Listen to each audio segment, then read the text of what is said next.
talking about inspiration and kind of how that's like the theme for this week as I'm kind of slogging through Act 2 over the next, week or two. It's really difficult, and staying inspired, staying motivated, staying just interested in a project that takes a long time is probably the biggest battle any creative ever has. Especially when I was making music. I used to be a musician before I was ever a filmmaker.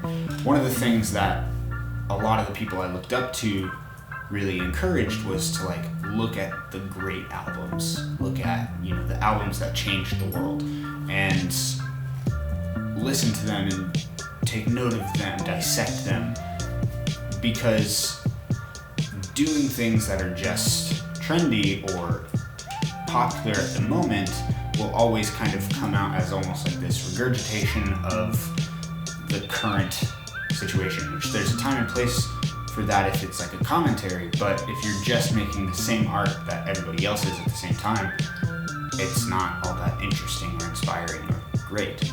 And so one thing that I've been doing over the past couple of years is reading screenplays. I've been trying to read a lot of screenplays, things from all different types of genres. Ones that are supposedly the best screenplays of the past century, or screenplays of things that are like filmmakers' first books or first movies. Like Memento and following are not necessarily Nolan's best work, but it's where he started, and they're really good. And so looking back at filmmakers and how things started and how things ended, a lot of the time what I'll do is read a screenplay and then go watch the movie. And that's been something wildly inspiring, to see where they cut corners or they skipped sections of the screenplay or where they embellished things from the screenplay. Ex Machina does that a lot, where in the book, in the script, it's a little more cut and dry. It's not so nuanced. And in the movie, Oscar Isaac's performance is honestly really unsettling, and you don't know if you like him or hate him the whole time.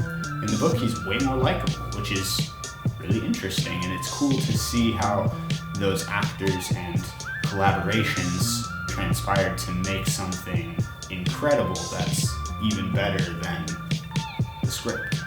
See, I mentioned that I have a bunch of other screenplays, which I do. I think the full stack would probably be up here if I could find them all in various places around my house. But if I could put in, one second.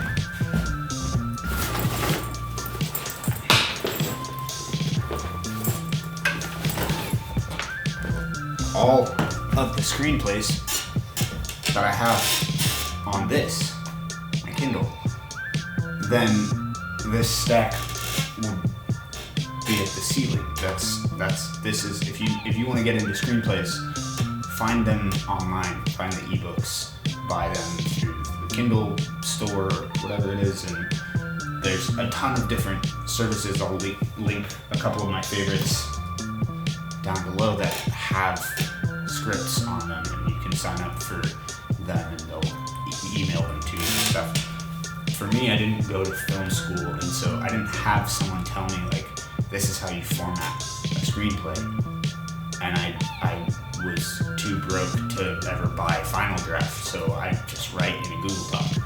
But I did have enough to ask for these for Christmas and my birthdays, and I had this Kindle lying around, and so I started getting books and scripts and things about writing, and that has been kind of my education and how I am doing what I do now. And obviously I'm not some wildly successful filmmaker, so take this with a grain of salt, but I think the best way to learn how to write for the movies is to read the movies and then go watch the movies, because you do just learn so much about that process, and you learn so much about what to actually put into a script and what should be inferred or created by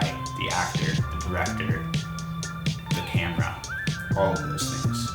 And more than anything, I think for me it was about starting with the movies that meant something to me and impacted me. And so now, as I'm writing this feature, I'm looking back at some of those that are some of my favorites. I'm looking back at Call Me By Your Name and Little Miss Sunshine and Hunt for the Wilder People. And I'm going to start reading some of those and rereading some of those to get a better understanding of how the movie that I'm making that is similar to those is going to be laid out, and what sort of things I can mimic or be inspired by in my own writing and in my own description and prose and dialogue that might work the same.